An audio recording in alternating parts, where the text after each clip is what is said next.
కాంగ్రెస్ ప్రభుత్వం ఏం చెప్తుంది? 1,15,00,000 ఇండ్లు ఉన్నాయని చెప్తున్నది. 1,15,00,000. జనాభా ఎంత అని చెప్తుంది? 3,70,00,000 అని చెప్తుంది.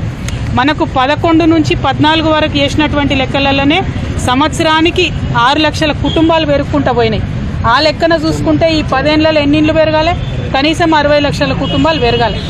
మనము బీఆర్ఎస్ పార్టీలో మనము 2023 వరకు అంటే 10 సంవత్సరాల్లో ఇచ్చినటువంటి కళ్యాణ లక్ష్మి చెక్కులే, అంటే పేదవారికి ఇచ్చేటటువంటి కళ్యాణ లక్ష్మి చెక్కులే 13,78,000 ఉన్నాయి.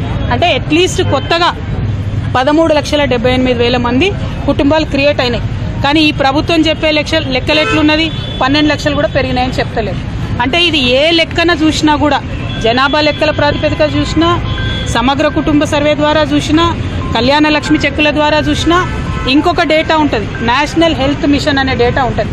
వాళ్ళు 2 ఏళ్లకు ఒకసారి జనరల్గా దేశమంతా లెక్కలు తీస్తుంటారు, శాంపుల్ చేస్తారు. మొత్తం జనాభా లెక్కలు చేయరు, శాంపుల్ చేస్తారు. అది అథెంటిక్గా కేంద్ర ప్రభుత్వం డేటా.